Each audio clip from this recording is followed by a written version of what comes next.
Halo teman-teman semuanya, Assalamualaikum warahmatullahi wabarakatuh.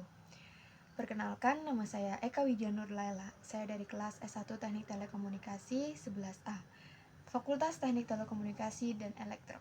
Saya dari angkatan 2023 dengan NIM 231101005. Di sini pertama-tama saya akan mengucapkan terima kasih sebesar-besarnya kepada Bapak Prasetyo Yuliantoro, STMT, selaku dosen pengampu mata kuliah komunikasi data. Dan juga saya berterima kasih kepada teman-teman yang telah mengikuti mata kuliah komunikasi data ini dengan semangat dan cheerful. Langsung saja di sini saya akan menjelaskan terkait tugas besar dari mata kuliah komunikasi data, di mana menjelaskan terkait materi yang difahami dari awal hingga akhir. Di sini saya menjelaskan terkait OSI layer dan TCP/IP.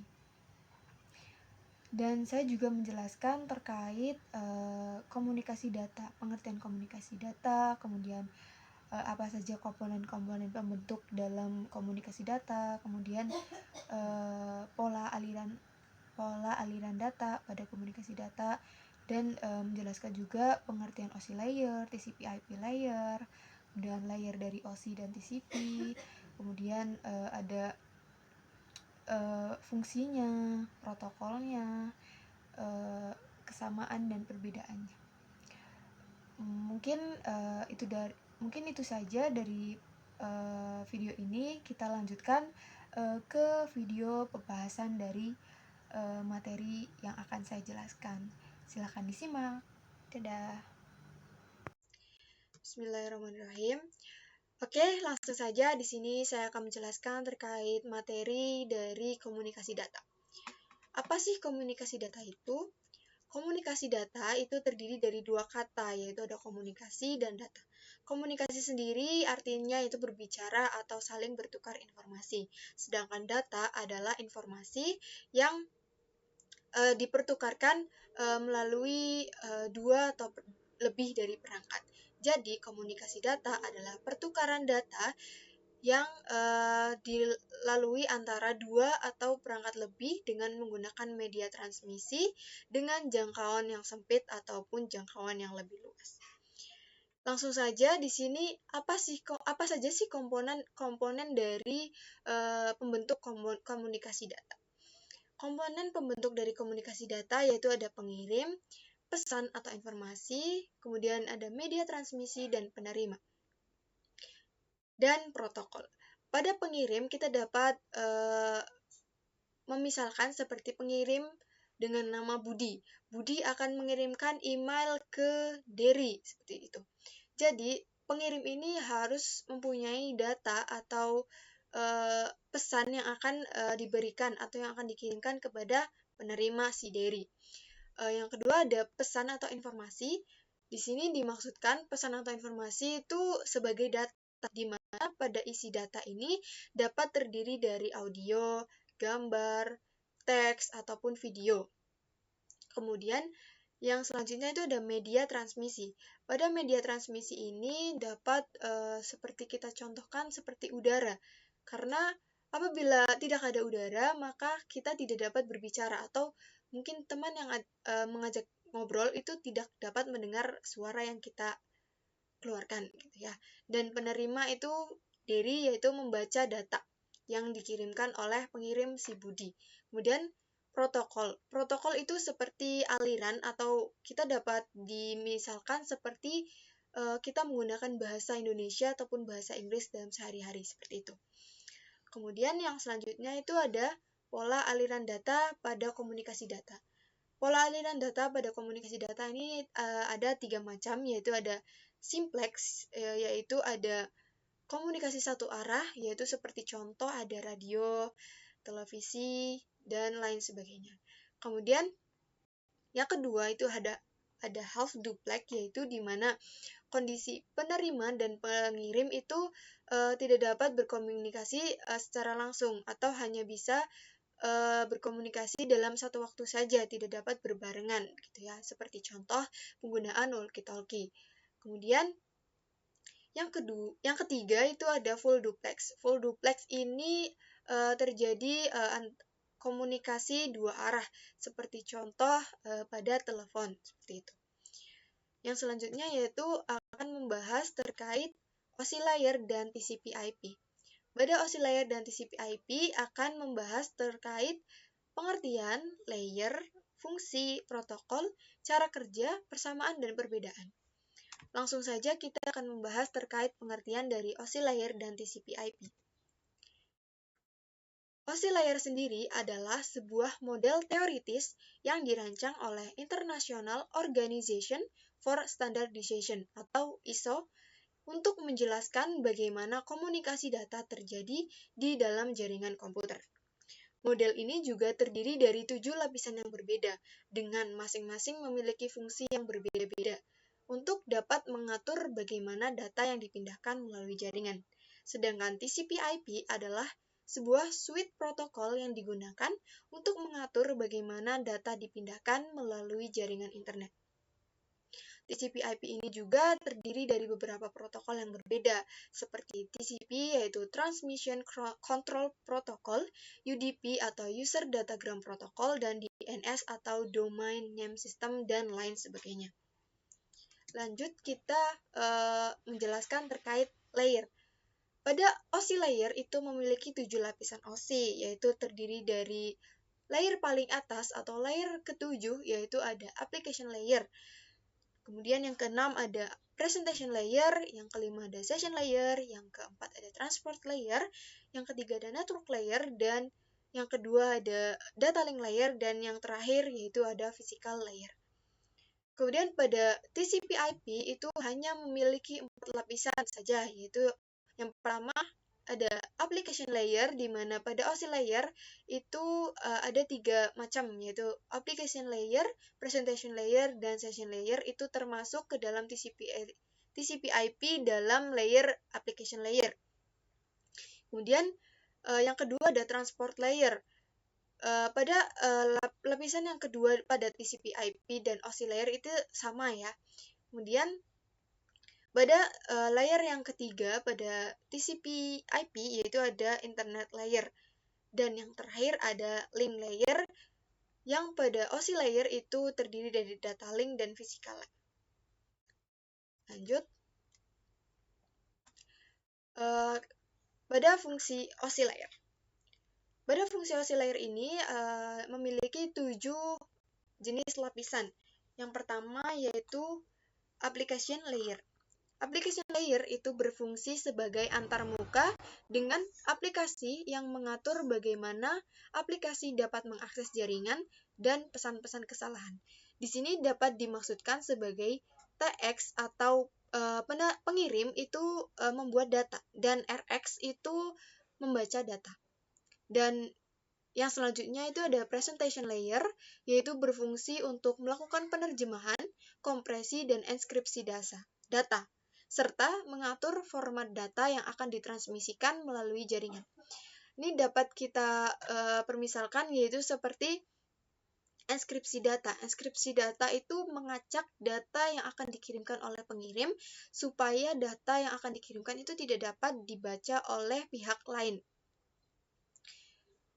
Dan kebalikan dari enskripsi data yaitu deskripsi data, kemudian kompresi data, dan itu ada kebalikannya yaitu dikompresi data. Yang selanjutnya itu ada session layer. Session layer ini dapat berfungsi untuk melakukan komunikasi pada suatu jaringan dan membantu jaringan bekerja dengan baik dan optimal. Pada session layer ini kita dapat permisalkan dengan untuk memilih pintu. Kita mau mengirimkan lewat mana nih, seperti itu ya. Dan yang keempat itu ada transport layer. Pada transport layer ini berfungsi untuk menggabungkan koneksi transport ke dalam koneksi jaringan yang sama dan bertanggung jawab untuk menyampaikan data ke proses aplikasi yang sesuai pada komputer host. Di sini dapat kita permisalkan yaitu transport itu dapat menyediakan pintu dan kendaraan. Media, seperti media apa yang akan digunakan, seperti itu mungkin ya. Kemudian yang selanjutnya itu ada network layer. Pada network layer ini berfungsi untuk mengatur bagaimana data dipindahkan antara dua perangkat jaringan yang berbeda dan untuk mengatur aliran data serta mendeteksi error dalam proses transmisi data. Pada network layer ini dapat kita permisalkan seperti menyediakan alamat logik atau alamat rumah seperti itu ya. Kemudian yang selanjutnya itu ada data link layer, yaitu berfungsi untuk mengelola akses ke media fisik dan mengatur pengiriman data dalam bentuk frame dengan membagi data menjadi unit-unit yang lebih kecil untuk dikirim melalui jaringan. Dapat kita permisalkan sebagai menyediakan alamat fisik atau alamat jalan gitu ya. Dan yang terakhir itu ada physical layer, yaitu berfungsi untuk mengatur bagaimana data dipindahkan melalui media fisik. Dan lapisan ini juga berhubungan langsung dengan perangkat keras dan bertanggung jawab untuk melakukan proses encoding data. Atau dapat kita permisalkan yaitu seperti menyediakan jalan atau dapat langsung dikirimkan ke penerima. Kita next, yaitu ada fungsi TCP/IP. Pada fungsi TCP/IP, yang pertama itu ada application layer. Application layer ini berfungsi sebagai pusat terjadinya interaksi antara pengguna dengan aplikasi yang bekerja menggunakan fungsionalitas jaringan. Yang kedua yaitu ada transport layer, yaitu berfungsi untuk mengatur komunikasi end-to-end antara host-host dalam jaringan. Yang ketiga yaitu internet layer, yaitu mengatur bagaimana data dipindahkan antara dua perangkat jaringan yang berbeda. Dan yang keempat atau yang terakhir yaitu berfungsi untuk mengatur bagaimana data dipindahkan melalui media fisik. Selanjutnya itu ada protokol dari OSI layer. Protokol OSI layer pada application layer yaitu ada HTTP, FTP, RTSSH, dan DNS. Kemudian yang kedua ada presentation. Dengan protokol itu ada SSL, SSH, IMEP, AP, FTP, MPEG, dan JPEG. Kemudian yang ketiga ada session, yaitu ada API, socket, shock. Yang keempat ada transport, yaitu ada TCP, UDP. Kemudian yang kelima itu ada network, yaitu ada IP, ICMP, IPSH, IGMP, data link itu ada Ethernet, PPP, switch, kemudian yang terakhir itu ada physical, yaitu protokolnya itu ada coax, fiber, wireless, hoops, dan repeaters. Untuk OSI ini terdapat layer, dan layer ini terdapat fungsi, kemudian terdapat protokol. Fungsi ini tidak dapat berjalan apabila tidak ada protokolnya. Maka antara layer, fungsi, dan protokol itu berkesinambungan, karena apabila tidak ada protokol itu fungsi tidak dapat berjalan. Kemudian apabila tidak ada fungsi maka layer tidak akan dapat berjalan, seperti itu. Lanjut, pada protokol TCP/IP itu ada pada application layer itu protokolnya ada HTTP, transport itu ada TCP, UDP, internet itu ada IP, kemudian yang terakhir ada link yaitu ada Ethernet.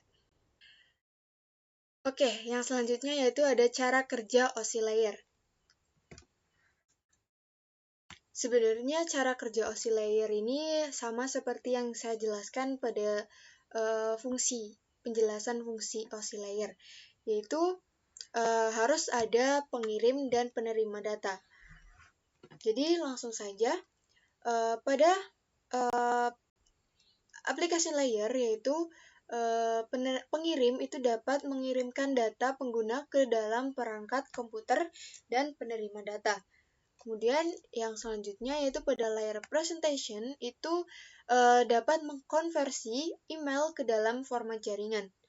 Kemudian pada layer session itu dapat membentuk sesi perjalanan data sampai semua proses pengiriman data dapat terselesaikan.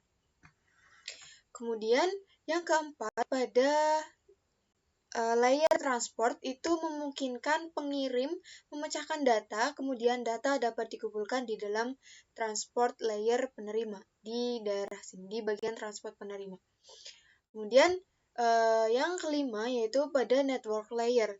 Pada network layer ini akan membuat alamat agar dapat mengarahkan data ke dalam tujuan yang tepat di sini.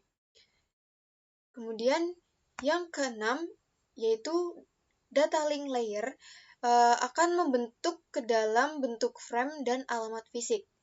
Kemudian yang ketujuh atau physical layer itu akan memungkinkan data dapat terkirim menggunakan media jaringan untuk sampai ke lapisan transport dari penerima. Dan yang kedelapan yaitu alur proses kemudian berbalik mulai dari physical layer menuju ke application layer untuk penerima data itu dapat membaca data yang dikirimkan oleh pengirim. Yang selanjutnya yaitu ada cara kerja dari TCP/IP. Bagaimana sih cara kerja dari TCP/IP ini? Cara kerja dari TCP/IP ini yaitu dimulai dari pengguna internet akan mengirimkan teks atau data ke perangkat tujuan, yaitu pada pengirim di sini, pengirim paket data ini akan mengirimkan teks ataupun data yang lainnya ke penerima di sini. Kemudian, dari TCP ini akan membagi menjadi beberapa paket data yang kecil.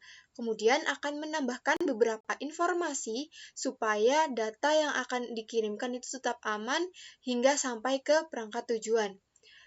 Sementara itu, IP akan menambahkan label yang berisi informasi alamat tujuan pada paket data tersebut.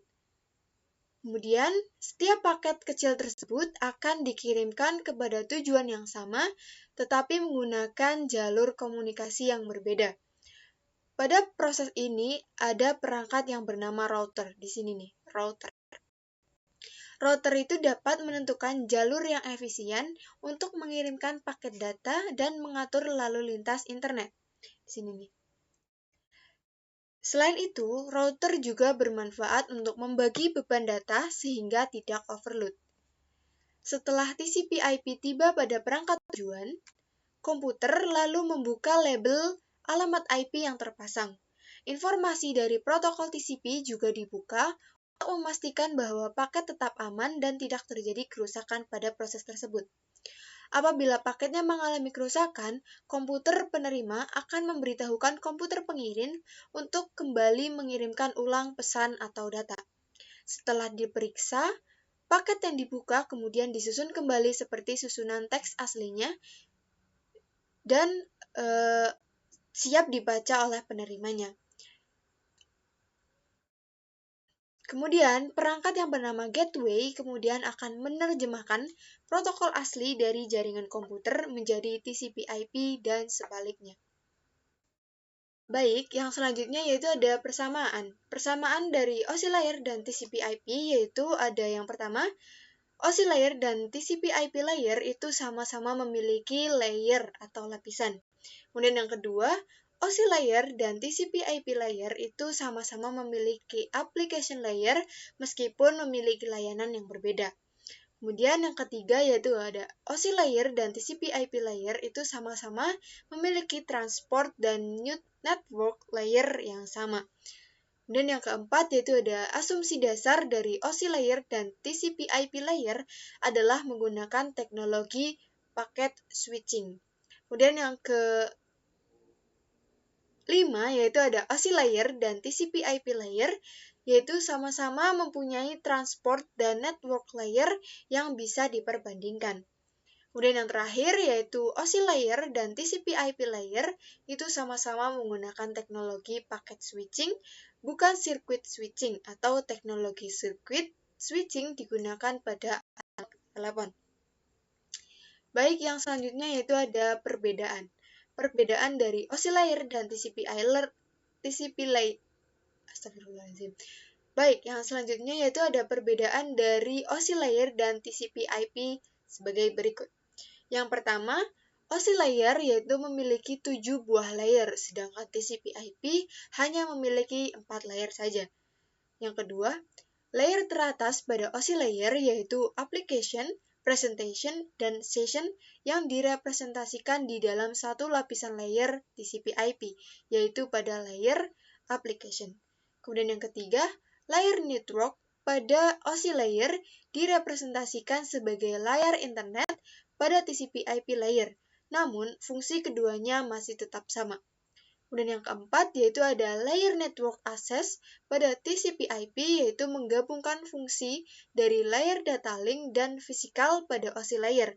Dengan kata lain, layer network access merupakan representasi dari kedua layer paling bawah dari OSI layer, yaitu data link dan fisikal. Dan yang terakhir yaitu TCP/IP layer merupakan protokol spesifik, sedangkan OSI layer adalah protokol independen. Ya, alhamdulillah kita sudah sampai pada materi yang terakhir. Mungkin itu saja yang dapat saya sampaikan, kurang lebihnya mohon maaf. Apabila ada salah kata ataupun salah menjelaskan, saya mohon maaf. Terima kasih. Wassalamualaikum warahmatullahi wabarakatuh. Baik, mungkin itu saja yang saya dapat sampaikan terkait penjelasan mata kuliah komunikasi data terkait materi OSI layer dan TCP/IP. Apabila dalam penjelasan terkait OSI layer dan TCP/IP saya terdapat kesalahan atau mungkin berbeda pengertian, saya mohon maaf. Dan apabila terdapat kata-kata dari penjelasan saya yang dapat menyinggung teman-teman sekalian semuanya, saya mohon maaf. Di sini saya juga akan memaparkan terkait kesan dan pesan saya selama saya berkuliah di IT Telkom Purwokerto dan di program studi S1 Teknik Telekomunikasi. Kesan saya selama saya berkuliah di IT Telkom Purwokerto dan di prodi S1 Teknik Telekomunikasi itu sangat enjoy, dan saya juga dapat menjalani hidup saya seperti biasanya tanpa ada rasa takut atau sesuatu yang menjadi beban di hidup saya. Dan ya walaupun saya masuk di jurusan atau di prodi teknik telekomunikasi ini sedikit lintas jurusan ya, bahkan saya tidak memiliki basic dari telekomunikasi sendiri, jadi saya juga harus belajar sendiri secara mandiri lagi, dan itu membuat saya mendapatkan sebuah wawasan baru dan pengalaman baru terutama ya. Dan untuk teman-teman di prodi S1 TT juga sangat cheerful, sangat seru, sangat solid. Kemudian untuk dosen-dosen juga sangat baik, dan untuk memberikan nilai itu sangat jos. Kemudian pesan yang saya sampaikan untuk prodi S1 TT dan IT Telkom itu mungkin dapat semakin maju ke depannya, dapat semakin melesat, dan dapat lebih berkembang lebih baik lagi, dan semakin sukses. Mungkin untuk IT Telkom juga karena ini menuju Telyu, diharapkan terdapat banyak event. Bercanda ya. Mungkin itu saja yang dapat saya sampaikan. Kurang lebihnya mohon maaf apabila saya terdapat kesalahan kata ataupun kesalahan menjelaskan begitu. Kurang lebihnya mohon maaf. Kata-kata hari ini, masa depan adalah milik mereka yang percaya dengan impiannya. Anjay. Baik, terima kasih. Mungkin itu saja. Terima kasih. Wassalamualaikum warahmatullahi wabarakatuh. Bye teman-teman.